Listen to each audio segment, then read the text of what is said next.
Hello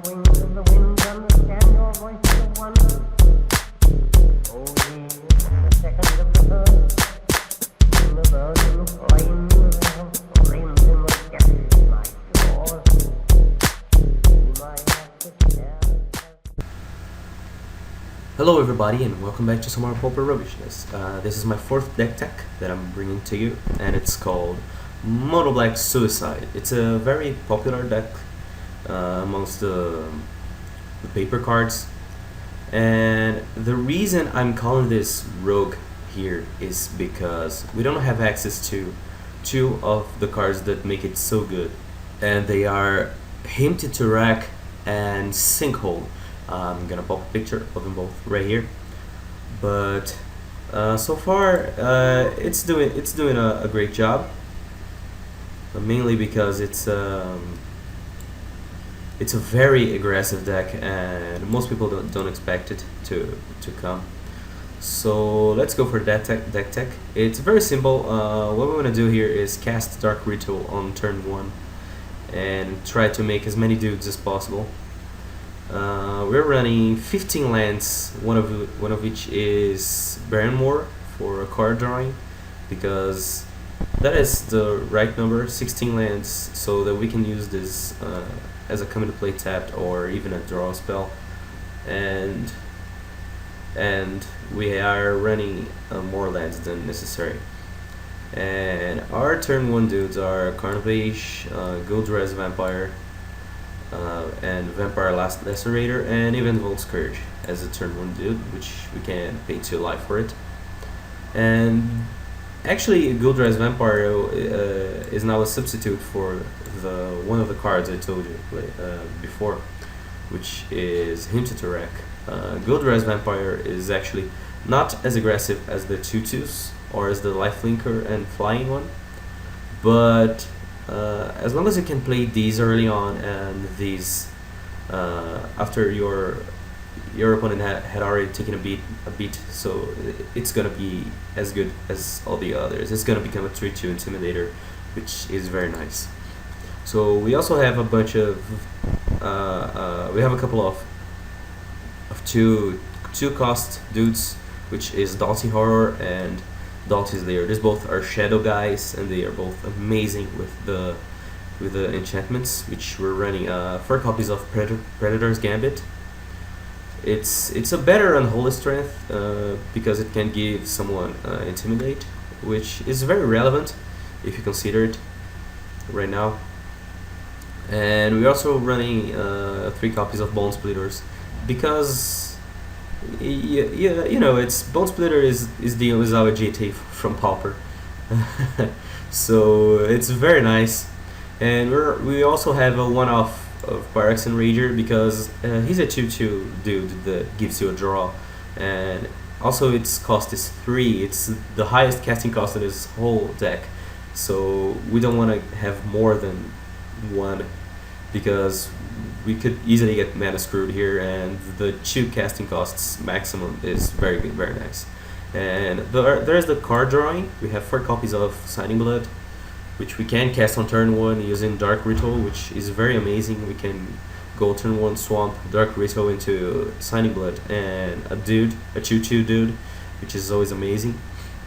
And we also have our removal package, which consists of 4 copies of Geth's Verdict, which is one of the best removals we have. It's a Diabolic Edict, but making our opponent lose 1 life, which it's a lot relevant. Mostly because there are so many players playing the Auras deck, and this doesn't target the creatures, so it's very good. And also a couple of Grasp of Darknesses, -4/-4. It kills almost everything right here. And one off of Disfigure. Actually, I should be running 3 Disfigures, but I actually haven't found these figures yet. So as soon as I find them, I'm going to replace the Grasp of Darknesses. So this is the whole deck. This is actually doing a pretty good job. So let's move on to the sideboard. We're running 2 Coffin Purges because I've been running too much on Black Green Madness's deck, and being able to gain a lot of life out of Golgar Brown Scale, it's just so relevant that I decided to put in this 2 Coffin Purges. Our Disruption spell, the rest is for the posts matchups and any kind of control matchups. Yeah, no longer Storm because they got banned. But this is actually very relevant. Evil Presence is the only way I can find to not really to stop the posts, but we can really slow them down. This actually should be 4 copies of Rancid Earth, but that's a bit expensive for me right now. So since I'm out of a job right now, I can't afford almost anything, and so I'm still running this. This is still pretty solid. It's just that they run a lot of Mnemonic Walls and Ghostly Flickers, so then can bounce their own lands, and then my enchantments go to hell. And you gotta get used to it. But as soon as I have the money, I'm gonna get a set of Rancid Earths. And also, we don't have access to sinkholes in Pauper here because in MTGO they're rare, so you can't run them.